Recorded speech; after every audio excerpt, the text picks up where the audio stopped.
Hello सगळ्यांना, श्री स्वामी समर्थ. स्वागत आहे नवीन एका मिनी ब्लॉगमध्ये.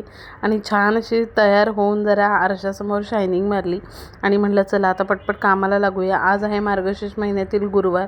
छान अशी तुळशी पुढं आणि दारासमोर अशी रांगोळी वगैरे काढून घेतली.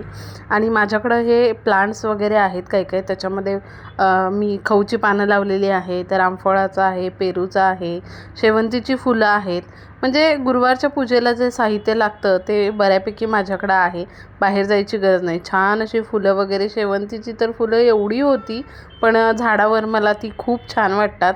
आणि पेरूचं वगैरे एखादं फांदी तोडून तेवढंच घेतलं. 5 ढाळं पाहिजे होती आपल्याला, ती तेवढी म्हणजे काढून घेतली. आणि मग चालू झाली लगबग माझी पूजेची. कारण मुली गेल्या होत्या शाळेत. म्हटलं या मुली गेल्याशिवाय माझी काही पूजा होणार नाही, आणि त्या गेल्यावरच मग मी माझ्या पूजेला सुरुवात करते. सगळं जे मला पूजेचं काही काही सामान लागणार होतं ते सगळं मी आणून ठेवलं. आणि आज गुरुवार होता, मार्गशीर्ष महिन्यातील शेवटचा गुरुवार आहे हा. आणि मग म्हणून मी अशी छान अशी साडी घातली होती. म्हटलं आज दिवसभर साडीमध्ये राहायचं. म्हणजे साडीची सवय होती पहिला, आता थोडीशी साडीची सवय मोडलेली आहे. पण म्हटलं नाही, आज दिवसभर साडीच घालायची. आणि मग सगळं तयारी आणून ठेवली, जे जे पूजेचं सगळं लागणार होतं ते. आणि मग पहिला जागा स्वच्छ करून घेतली आणि त्याच्यावर मग पूजेला सुरुवात केली. तुमच्या घरी पूजा पण असंच करतात का हो? मला कमेंट बॉक्समध्ये नक्की सांगा. साधी सिंपल अशी पूजा होती माझी, आणि मनापासून केलं की देवालाही ते खूप आवडतं. आणि छान असं मग फोटो वगैरे, पूजा वगैरे ठेवून नारळाचा कलश वगैरे पूजा माझी सुरुवात झाली. पूजा कशी करते ते जरा बघा.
माझी पूजा होईपर्यंत गार्गी पण आली होती स्कूलमधून.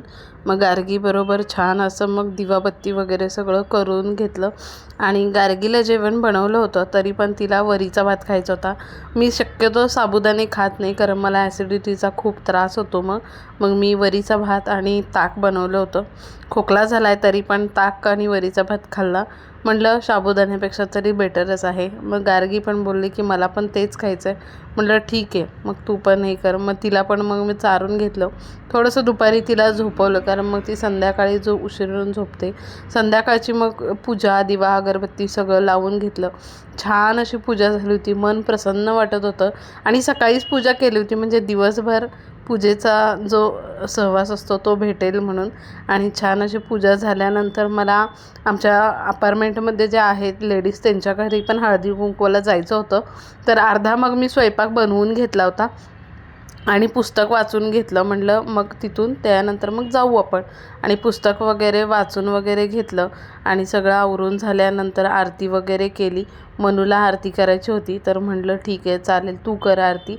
आणि सगळं आवरून घेतलं. आणि त्याच्यानंतर मग मी म्हटलं आता खूप वेळ झालेला आहे, तर मग त्यांच्या घरी जाऊया. मग प्रत्येकाच्या घरी गेले होते हळदी कुंकवाला. आणि ह्या आमच्या अपार्टमेंटमधल्या लेडीज आहेत, सगळ्या खूप छान आहेत, सगळ्या स्वभावानी. आणि आम्ही कोणतेही कार्यक्रम वगैरे असले तर सगळे एकत्र करतो. आणि मी ज्यांच्या घरी गेले होते त्या सुर्वे काकू आहेत. त्यांच्या घरी छान अशी पूजा मांडली होती. बघूनच मन प्रसन्न वाटत होतं. आणि हे लोकरीचं सगळं हँडमेड, हे सगळं त्यांनी स्वतः घरी बनवलेलं आहे. टेबलचा रुमाल, हात रुमाल, हे दिवे वगैरे त्यांनी ते सगळं घरी बनवलेला आहे. त्याच्यानंतर मग आम्ही अजून एका काकूंकडे गेलो होतो. त्यांच्याकडे अशी देवीची मूर्ती आहे.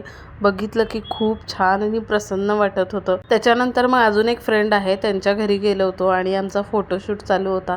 ह्या सगळ्या आम्ही खूप छान असं कुठलं जरी फंक्शन असेल तर एकत्र सेलिब्रेशन करतो.